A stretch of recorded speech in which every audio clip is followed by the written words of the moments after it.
1 in 15 women in the United States are affected by PCOS, or polycystic ovarian syndrome. 1 in 10 women are affected by endometriosis. There are over 176 million women in the world that are affected by either PCOS or endometriosis. It's a startling number whenever you think about it. Imagine a room with 10 women.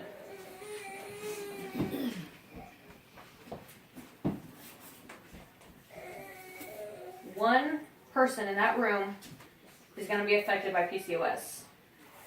It could be you.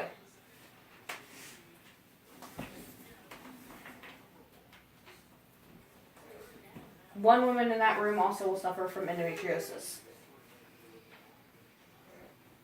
The guidelines for diagnosing PCOS are ever-changing, so it's really hard for doctors to specifically look for symptoms that would be able to diagnose you correctly with PCOS or endometriosis.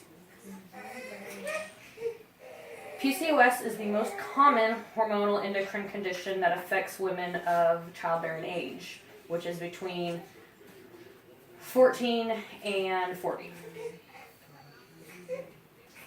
Endometriosis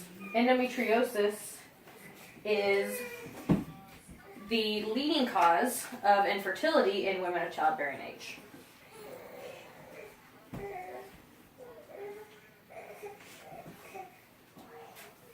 The diagnosis guidelines are always changing, which leaves a lot of women undiagnosed. Symptoms of PCOS include hirsutism, which is excessive hair growth in areas that are unnatural, like your face, your back, and sometimes on like your belly. Male pattern baldness is also a really common symptom of PCOS, along with acne and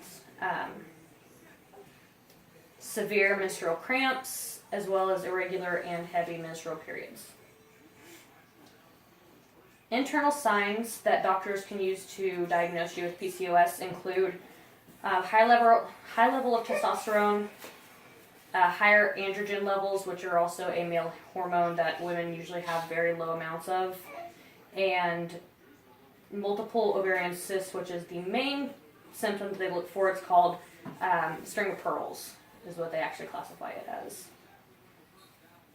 Testing for PCOS includes blood tests to check your hormone levels, to check for the increased testosterone and increased androgen levels. They also can do a transvaginal ultrasound, which will let them see the cysts better in your ovaries. Some people will have, a cyst on their right side and then have nothing on your left, but if you have multiple cysts on one side, you can still have PCOS. They can also do a physical exam by just going over your symptoms, seeing if you have the acne, the excessive hair growth, and then the other testing that they can do is to test for a pelvic exam, which isn't doing the ultrasound, but it's just kind of checking inside your pelvis to see what's going on in there, see if you have any pain around your ovary areas. The treatment for PCOS, it varies since there's needing to be more research to properly diagnose it and treat it properly. Treatment right now is just kind of to relieve the symptoms, and there's nothing that can actually cure it. You can do birth control pills, which the mini pill is what they recommend. It's progesterone only. It's also safe to use whenever you're breastfeeding, because that's usually the pill that you start getting on. Metformin is a medication, as well as spironolactone, which are recommended by the Mayo Clinic to use to decrease your symptoms and help with the hormone stabilization. You could also do hormone therapy, such as birth control or other hormone releasing.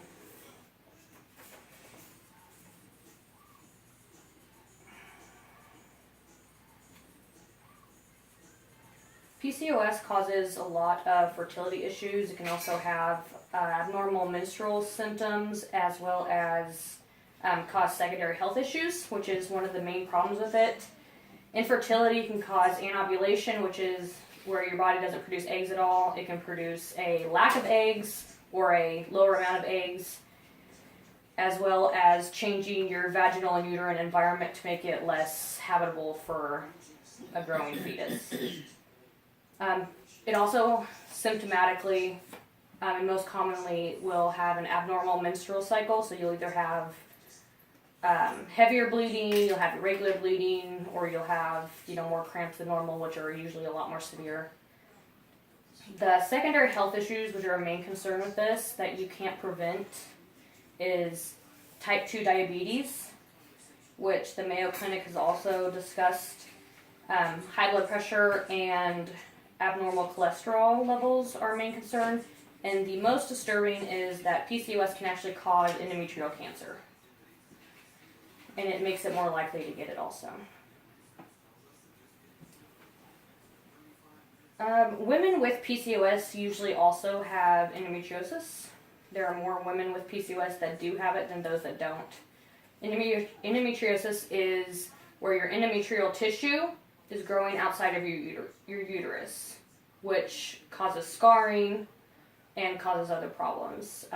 Usually endometriosis is found on your reproductive organs, such as your uterus, your fallopian tubes, and then your vagina or your cervical lining. But sometimes it can be found in the spaces in between those, like your rectum space, bladder space, and the space in between your vaginal wall and your uterus. The other organs that are less common for it to affect are your bladder, your bowels, and your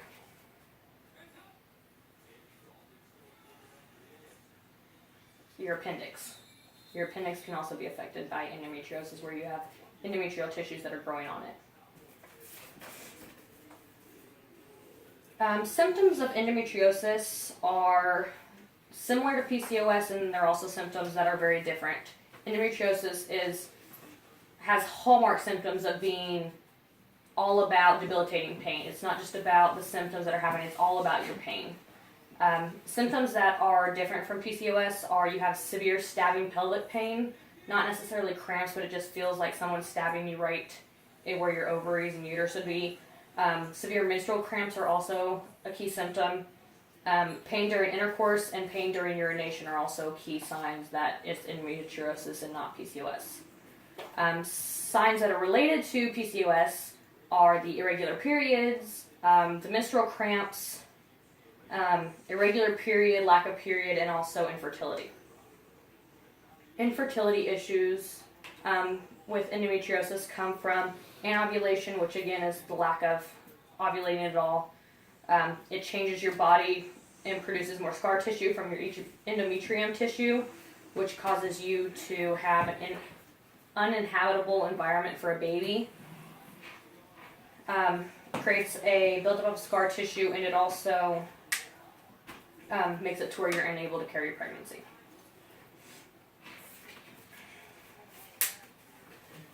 Endometriosis can be treated with just the same things, treating the symptoms, not the underlying cause. You can use NSAIDs such as ibuprofen, Motrin, and aspirin. You can use naproxen products such as Advil, or you can just use a heating pad just to kind of relieve the cramps that you get. The hormone therapy that they use for endometriosis is birth control, gonadotropin releasing hormone, which kind of releases the, it allows you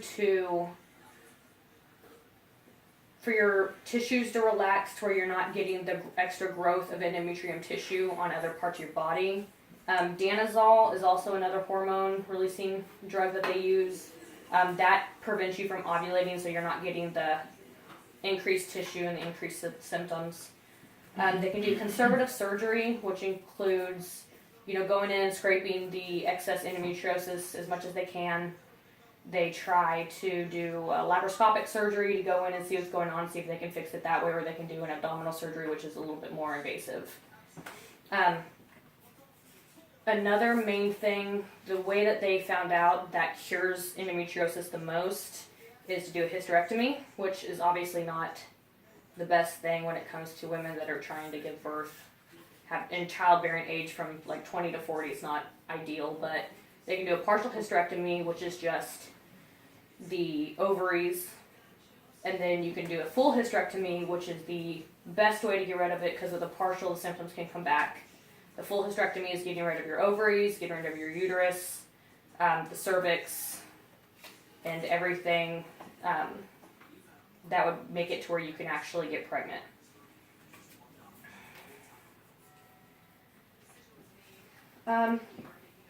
So with the 5 million women in the world that have PCOS or endometriosis, 50% of them are undiagnosed because there's so many different things that researchers and scientists have come up with for labeling PCOS.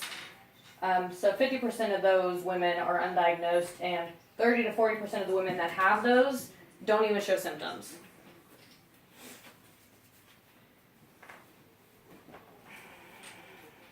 So imagine the women that have to deal with this, every day for the rest of their life.